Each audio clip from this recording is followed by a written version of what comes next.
This is historic badass women of history. Skirt. Herstory. Hildegard of Bingen from 1098 to September 17, 1179. AKA Saint Hildegard, and that was just recently, like in 2012, she became a saint. That's probably because she used to use crystals and herbs as medicine and healing properties. And she used, and a lot of people, I find it interesting, a lot of people find crystals as evil, when this badass woman that not many people talk about,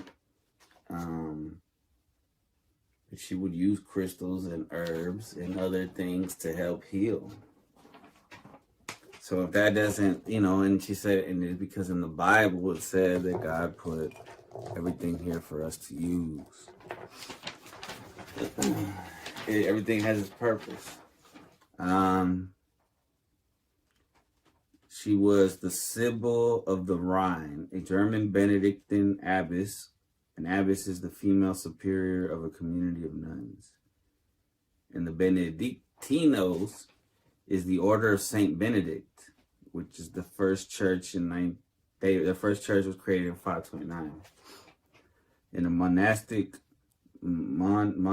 religious order of the Catholic Church following the rule of Saint Benedict. They are also sometimes called the Black Monks, in reference to the color of their religious habits. And habits are just another word for a distinct set of religious clothing. She was alright, and that's what makes her special. She didn't just heal people with crystals and herbs. She also was a writer, a composer, a philosopher, a Christian mystic, a visionary, and a polymath, which is an individual whose knowledge spans a substantial number of subjects of the High Middle Ages. The High Middle Ages. She was one of the best-known composers of sacred monopoly, as well as the most recorded in modern history.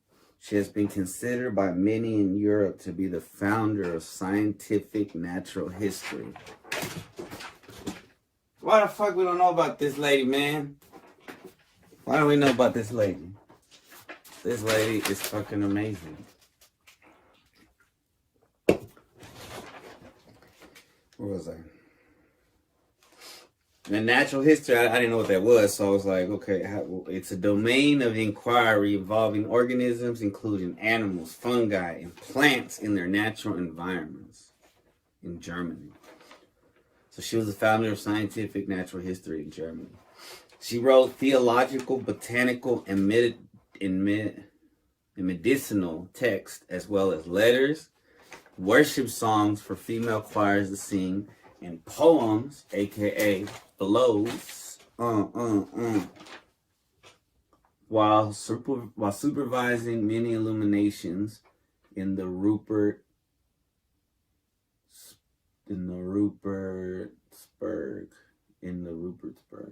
one of the monasteries she founded.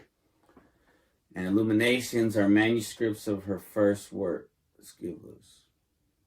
That illuminations are like, and I'll put pictures. There's it's like books with illustrations in that old medieval style. Her first work was called the Scivias. In 1150, in Bingen, in 1165. Oh, okay. In Bingen, another monastery she founded. I think she founded two. Scivias is an illustrated work by Hildegard von Bingen, describing 26 religious visions she experienced. So not only did she help people with crystals, herbs, not only was she a composer, a scientist, a poet, a mystic, a philosopher. She also had religious videos. She was something else. This lady was not a regular person. It's incredible. So in the Scivia, she described Shakespeare. The first of the first of 3 works she wrote describing her vision. So she had 3 works, like 3 books. There are more surviving chants by Hildegard than by any other composer from the entire Middle Ages. And she is one of the few known composers to have written both the music and the words.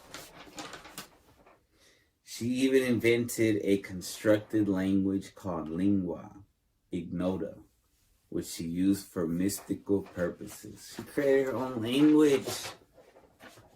Shout out to Hildegard of Bingen, Saint Hildegard of the Benedictine. She was a Benedictine abbess, a philosopher, man, Christian mystic. And she was down with the crystal because she used the Bible that she said it encouraged it.